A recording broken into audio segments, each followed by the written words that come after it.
Hi అండి. Welcome back to my channel stay with Bindu. ఈరోజు మీకోసం తమ్మకాయ ఈ కర్రీ ఎలా ప్రిపేర్ చేసుకున్నామో తెలుసుకున్నామండి. ఇప్పట్లో అయితే ఇవి దొరకటం చాలా రేర్‌గా దొరుకుతున్నాయండి. మన అమ్మమ్మ వాళ్ళు ఆ టైంలో బాగా చేసుకునేవాళ్ళు ఇవన్నీ. మనం ఇప్పుడు ఇదన్నీ కొత్తగా ట్రై చేస్తున్నాం కదా! చాలా హెల్త్‌కి మంచిదండి. దీంట్లో అయోడిన్ ఎక్కువ ఉంటుంది. కాల్షియం కూడా చాలా ఉంటుందండి. మీకు ఎప్పుడైనా ఇది సీజనల్ కాబట్టి ఇట్లా రైనీ సీజన్స్‌లో దొరుకుతుందండి ఇది. మీకు కావాలి అనుకుంటే ట్రై చేయాలి అనుకుంటే ఒక హాఫ్ కేజీ వరకైనా తీసుకొని ఒక్కసారైనా తినటానికి ట్రై చేసుకోండి. దీంతో మామూలుగా వెల్లుల్లిపాయ కారంతో కానీ లేదా ఫ్రై కానీ పులుసు కానీ ఏమైనా ప్రిపేర్ చేసుకోవచ్చు. ఈరోజు మీకోసం తమ్మకాయతో పులుసు ఎలా ప్రిపేర్ చేసుకోవాలో తెలుసుకుంటున్నామండి. దీనికోసం ఒక 1 కేజీ దాకా తమ్మకాయ తీసుకుంటున్నాను ఇక్కడ నేను. ఈ విధంగా మీకు కావాల్సిన సైజులో చిన్న చిన్న పీసెస్గా మీరు కట్ చేసుకుంటే సరిపోతుంది.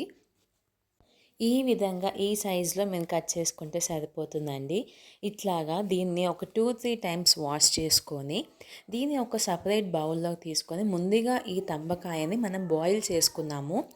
బాయిల్ చేసుకోవడానికి ఒక 1 టేబుల్ స్పూన్ దాకా సాల్ట్ యాడ్ చేసుకున్నాము. టేస్ట్‌కి తగ్గట్టు మనం సాల్ట్ యాడ్ చేసుకున్నాం కదా! దీంట్లోనే ఒక హాఫ్ టేబుల్ స్పూన్ దాకా పసుపు యాడ్ చేసుకొని, ఆ బౌల్‌లో ఒక హాఫ్ నిండేదాకా వాటర్ పోసుకొని, మనం స్టవ్‌ని హై ఫ్లేమ్‌లో పెట్టుకొని ఒక 10 మినిట్స్ దాకా బాయిల్ చేసుకుంటే సరిపోతుందండి. ఇవి చూడటానికి చాలా హార్డ్‌గా ఉంటాయి గానీ చాలా సాఫ్ట్‌గా ఉంటుంది. ఈజీగా కుక్ అయిపోతుందండి.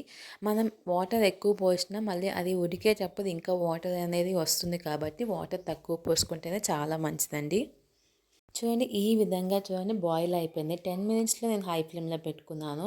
వాటర్‌ని నేను మొత్తం సెపరేట్ చేసేసుకుంటున్నాను. ఎందుకంటే మనం వాటర్‌లో కొంచెం సాల్ట్ అనేది ఎక్కువ యాడ్ చేసాం కాబట్టి ఆ వాటర్‌ని మనం యూజ్ చేయటం వల్ల సాల్టీగా ఉంటుంది. దట్టు ఈ కాయలో కొంచెం జిగురు అనేది ఉంటుందండి.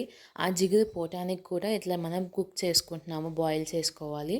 సో, ఆ వాటర్‌ని మాత్రం యూజ్ చేయొద్దు. ఇప్పుడు సపరేట్‌గా ఒక కళాయి పెట్టుకొని, దాంట్లో ఒక 1 టేబుల్ స్పూన్ దాకా ఆయిల్ తీసుకొని, తాలింపు గింజలన్నీ యాడ్ చేసుకొని, కొంచెం ఫ్రై అయిపోయిన తర్వాత, ఒక పెద్ద సైజ్ ఆనియన్, ఒక 2 చిల్లీస్, కొంచెం కరివేపాకు యాడ్ చేసుకున్నాము. దీంట్లోనే ఫ్రెష్‌గా గ్రైండ్ చేసుకున్న అల్లం వెల్లుల్లి పేస్ట్ మనం యాడ్ చేసుకుంటున్నామండి. ఒక 1 టేబుల్ స్పూన్ దాకా సరిపోతుంది. ఆ వాసన అనేది పచ్చి వాసన అనేది పోయేదాకా మనం మిక్స్ చేసుకుంటే సరిపోతుంది. దీంట్లోనే ఒక కొంచెం సాల్ట్, కొంచెం పసుపు యాడ్ చేసుకొని మనం ముందుగానే బాయిల్ చేసి పెట్టుకున్నాం కదా తంబకాయ, అది యాడ్ చేసుకుందామండి. కొంచెం మిక్స్ చేసుకున్న తర్వాత కొంచెం అట్లా మిక్స్ చేసుకున్నాక మనం తంబకాయ పులుసు కదండి ప్రిపేర్ చేసుకునేది. పులుసుకి మెయిన్ ఇంగ్రీడియంట్ చింతపండు కాబట్టి ఒక లెమన్ సైజ్ దాకా చింతపండుని ముందుగానే నానబెట్టుకొని స్క్వీజ్ చేసుకొని ఆ గుజ్జుని మనం దీంట్లో యాడ్ చేసుకుందాము. మీకు దానికి తగ్గట్టుగా వాటర్ని మీరు యాడ్ చేసుకోవచ్చండి.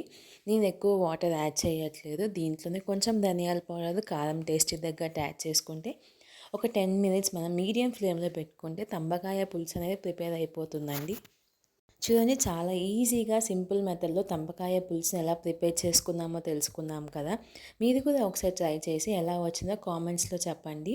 ఇప్పుడు దాకా నా ఛానల్‌ని లైక్ చేయని వాళ్ళు, సబ్స్క్రైబ్ చేసుకునే వాళ్ళు సబ్స్క్రైబ్ చేసుకొని లైక్ చేయండి, కామెంట్ చేయండి. కొంచెం గార్నిష్ కోసం కొత్తిమీరని మనం యాడ్ చేసుకుందాము. సో చాలా సింపుల్‌గా ప్రిపేర్ అయిపోయింది కదండీ. Thanks for watching. Please like, share and subscribe.